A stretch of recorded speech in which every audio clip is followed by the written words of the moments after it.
Hello and welcome to this episode of the TechTrends Podcast. So we're recording this podcast at Nairobi Garage, and of course, Alex, I was telling you offline, one of the things I've been doing a couple of years back is talking to startup founders across country, and I was just telling you how we are always the official podcast partner for the Africa Tech Summit, and if you understand how this summit happens, it always brings together a lot of startup founders from across Africa. Just talk about what they're building, across Africa, and of course. We've seen Google being a big partner of just supporting startups across Africa, right? And of course, when you look at the Africa venture ecosystem, we saw last year, we're looking at a figure of around 3.9 billion 2025 raised. And of course, this is a real number, actually. It's a real number. Yeah, we're not making it up, yeah? And of course, it really signals a real momentum. But again, you look closer and the story is just more complicated if you look at it. I mean, as a journalist myself, of course, having covered startups, funding still remains concentrated in a handful of markets across Africa. Of course, we're looking at the same hubs. We're looking at, the same headlines, of course, year after year. So what really happens when these founders building outside those hubs? And what does it actually take just for Africa, deep tech to move from survival to profitability? And of course, that's what we're going to be discussing in this episode of the TechTrends Podcast. It's going to be a short one, so I'm going to let Alex just introduce yourself to our audience. I'm Alex Okosi, Managing Director for Google in Africa. Why do you want to have it as a short podcast? Is it just because of me? No, but on a serious note, first of all, I think it's amazing what you're doing, because I think being able to create a platform to highlight the work that our founders are doing I think is tremendous. Yeah. Because they are going to build the companies for today and for the future for us on the continent. Look, I think that the reality is that yes, it's easier for capital to just kind of go to the hubs because it's the easiest place to be. Yeah. They find the scale, they can hunt for more opportunities in those markets. But the way we look at it as Google is that we're really trying to create a level playing field across the continent. And for us, we don't look at it from that lens. As you kind of see from the cohort that we have in this 2026 class of our Google for Startups Accelerator, Africa, it comes from across 7 different markets, right? 15 startups from 7 different markets. We're covering Francophone, Anglophone, Lusophone, East, West, and Southern Africa. So I think that's for us is really, really vital in terms of being able to make sure that we're just not focused on the hubs, but we're focusing on really identifying the best businesses, the best founders that are driving businesses that we think can really be able to scale and provide solutions for Africa and the world. So that's our focus. On your second question, in terms of profitability, I think that what you are seeing is that profitability is now the new currency. And I think that for a lot of the startups, AI is now playing a huge part in terms of enabling them to be able to find the efficiencies so that they can be able to scale much faster than before and to be able to optimize their businesses for performance. So that's what we're seeing in the ecosystem, in the space, that excites us about not only this cohort, but obviously the cohorts to come in the future. Right. I know earlier when I was studying, I gave a very big figure of 3.9 billion in 2025. And of course, as I said, funding still remains, just concentrated in a handful of markets. So what is Google's just specific strategy to ensure, this accelerator that you've been running, that is happening actually downstairs, we were there, just reaches underrepresented ecosystems beyond the usual hubs? I think that's what I was speaking to earlier. We really make sure that with, we had 2,500 entrants or thereabouts that wanted to be part of this accelerator, and we selected 15 startups.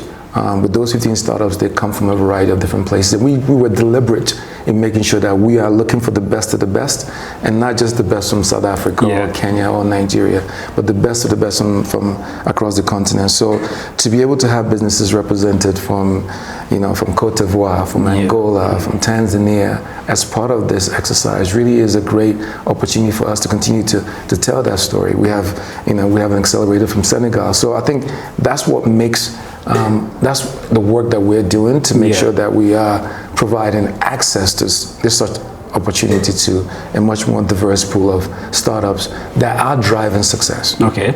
I mean, that's a very useful starting point, because it set up something I really want to ask you about more specifically. So like we're looking at 60% of your class, that is 10 graduates are already profitable, something that I mentioned earlier, at an average of $60,000 in a month in revenue. what does that signal to you about the maturity of the African AI entrepreneurship? And how does it change what Google expects from future, cohorts? Look, I think what it says is that this cohort are already building businesses that are resilient and are finding, scale, and they're finding ways to make sure that what they are offering is something very valuable to the consumer. That's what it signals to begin with. It also signals that the African ecosystem is a lot more resilient from a commercial viability perspective, which I think is really, really important.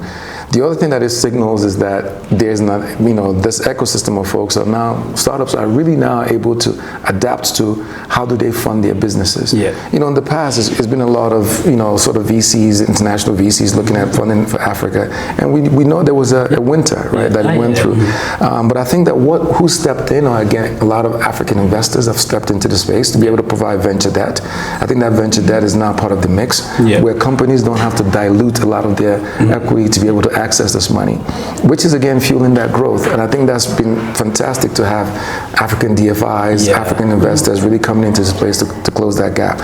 And in doing that, you're finding that a lot of these startups are really much more focused on how do they leverage AI to make sure that they optimize and they scale their businesses to get to that level of profitability. I think is a remarkable sign, because again, profitability is the new language, right? No longer are people looking for user growth, which sometimes are not correlating with profitability. A lot of funding is looking for how do you get to profitability within the next 12 to 18 months. I like what you mentioned about this local investors, because one of the conversations we're having, if you're covering startups enough in Africa, one of the conversations we've been asking ourselves, why don't we get to see African investors investing in African startups? But I'm glad that it's changing, right?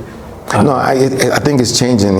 Even for myself, I'm investing in African startups as part of what I look at, because I do think that when you're on the ground and you see the gaps to be filled, there's no one better than African investors in seeing how that opportunity can be able to be materialized by these founders and the propositions they have. So I think that's the reason why you're seeing a lot of more African investors. But what's also different is that African founders are also finding ways in which to be able to tell the story a lot more concretely to African investors. African investors for years are used to one thing. It's a cash and carry idea. I put money in, I get my profit today. So now being able to tell them a story that doesn't say that is, profitability is something that you wait for 5 years down the road, the global landscape has changed. Venture capital, venture debt, all of it is looking for profitability in a much more shorter span. So being able to now have African founders telling a compelling story about how they get to that and showing that path, I think is what's making that funding a lot easier for them to access locally, which I think is what needs to happen. African investors must invest in African businesses for them to thrive. All right, interesting. Another thing is, the deep tech profitability, which again, we talked about earlier.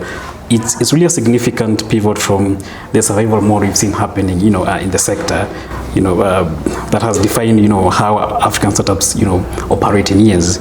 In your view, what do you think are the structural conditions, what structural conditions finally made this shift possible and what remains fragile?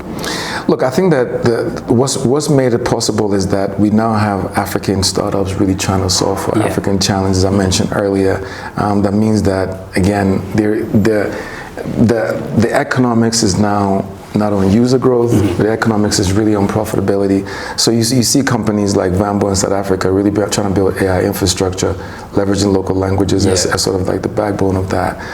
Or Kwamana here, which of course is really trying to digitize the informal food sector. So I think these propositions that are hyper local in terms of the data required to be able to scale them breeds a lot of confidence, and they show a growth path for profitability that's much faster than ever before. For us, we're looking at it now. The shift for us is the cohort that we're looking for, who we're looking for are those that are really looking at how do they leverage AI to really optimize their businesses and be able to scale their businesses in their local markets, regionally, continentally, and potentially globally. And we're seeing the success stories across the board. So for us, that's kind of what we're shifting to is no longer are we trying to provide you with skills of what you need to do to make sure that you're hiring properly. I think our companies, our startup founders have those tools. What they now need is how do we support them in leveraging AI to be able to scale as fast as they can. All right, let me just take you back to the concentration question that I raised earlier. So with only around 15 startups from nearly around 2,600 I was reading about. Yes, very selective. Yeah, very selective, exactly. I mean, the bar is exceptionally very high when you look at those numbers, right? What does Google look for beyond traction, right? And, is the program designed to serve the few, make it, or just, lift the broad ecosystem? I think, look, for us, it's about lifting the broad ecosystem. It's not just about, those that we have, that are selected for this class, right? But to lift the broader ecosystem requires that we invest in the ecosystem. And this is the work that we continue to do across the board. So how does the ecosystem start? First of all, you need to build infrastructure, which the work that we've done in terms of investing in Equiano and now Umoja to come live soon. The subsea cables. Then in subsea cables, now you need to train the ecosystem. We've trained over 8 million people on digital skills in Africa. Without that, you're not going to have people able to actually consume your services.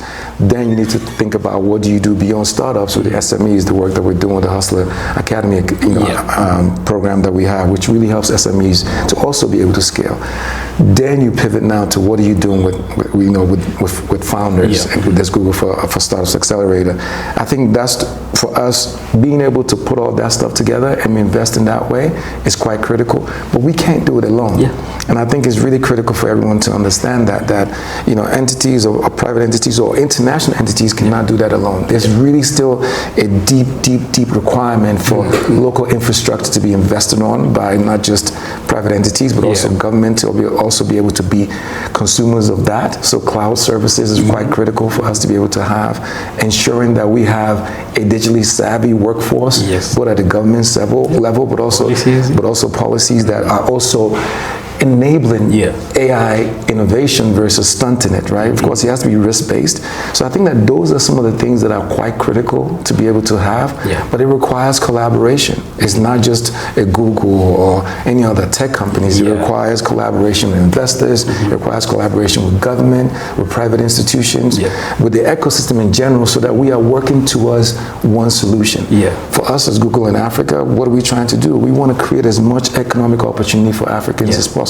We want to be able to create an ecosystem where people are thriving, through technology. So for me, that's why I get excited about what I do. Okay, I like that, because I think at least what we've seen happening in Kenya is, of course, we know the Startup Act that is almost being signed into law. I think, I'm not sure if it's been signed yet. We have the AI policy in place as well. So a lot of new developments coming up, which I think they're good for the ecosystem, right? No, absolutely. And I think the work that we're doing, for instance, I'm sure you know about that. We worked with the African Union to be able to sort of roll out an AI startup policy, which again enables them to figure out how do they communicate to governments in terms of what should they be doing to enable the startup ecosystem to thrive, whether it's on how they look at taxation to be able to help those entities, or how they actually set up infrastructure for licensing. So I think those are some of the things that, again, we can do our part, but it does require the entire ecosystem to be moving in the same direction. I just believe that startup ecosystem is going to be the now and the future of the continent, because the solutions that they are creating are solving for the real challenges we have. All right. I know we're almost wrapping up, but I know you touched on this earlier. Continentally, of course, digital infrastructure we talked about is often cited as both an opportunity and a bottleneck, right? We've seen that happening a lot in our conversations. For African AI, actually, where does Google see its responsibility in just closing that gap, and where are the limits of what the private accelerator, can realistically do? Look, I think our responsibility lies in terms of what we have been doing so far.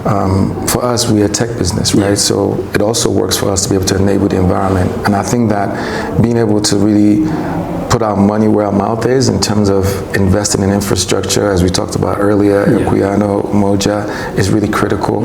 Being able to do as much as we can in terms of skilling is quite critical for the ecosystem, and we've been doing that over the last 8 years, to be quite frank.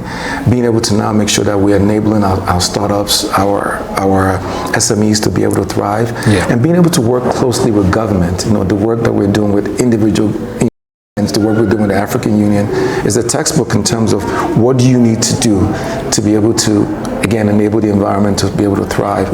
But again, as I mentioned, you can't do it alone. Yeah. I think it's unrealistic for tech accelerators to be able to do it alone. It has to be a combination of how do you form great partnerships with government. The great thing is that I do believe our governments are much more open to tech and AI, and they see the value. So the conversation we're having are actually progressive conversations versus them really trying to create a bottleneck. I do think it just continues to be every single case that we prove, every single opportunity that we get to be able to do what we're doing now, which is highlighting great startups in the ecosystem that we're supporting, really then proves the case about what Africa can do. Because again, I think the future is now in Africa, is not 10 years from now. I think we are demonstrating that we can make a mark in the global tech landscape. Right. Thanks, Alex. Thank you very much. Before you wrap up, what should founders watching this episode, just expect next year?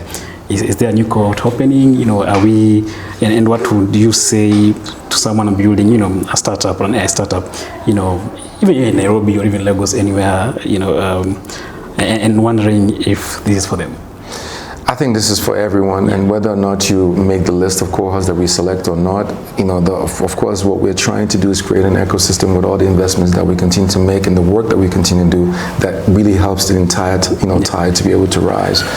If I were speaking to a startup founder in any other part of this continent, I would say AI. Yes. Make sure that you're leveraging AI. Yeah. Don't look at AI as the thing to come or something to watch and see what happens. AI is a new technology. How are you really leveraging the tools? How are you really leveraging all that it comes with to make sure that you're fine-tuning your plans, that you're scaling your business, that you're optimizing your operation, that you're finding innovation? For me, it is the hack that enables us to kind of leapfrog a lot of the challenges that we have. It's also the hack that enables us to solve for the challenges that we have that before we couldn't solve for. Whether it's the societal pieces, healthcare, food security. There's just such an opportunity that it presents. Don't miss the opportunity to leverage AI is what I will be saying to any founder, any big business operator that's not leaning into AI as much as they can be. It's not. It shouldn't be. Some mythical or mystical thing. It should really be something that you see as the new technology that you must leverage. Okay, I always tell a lot of my friends that AI is already fully mainstream now, and we can't afford to wait. So just have to jump into that one wagon. Absolutely. Thank you so much, Alex, for joining us. Thanks for having me. This episode of the TechTrends Podcast. Of course, talking about startup, and of course, I'll find time to see if we can have more. We need like an hour to actually talk about this conversation. But thank you so much for just finding time to join for this episode. My name is Kanali. I'll see you in the next episode.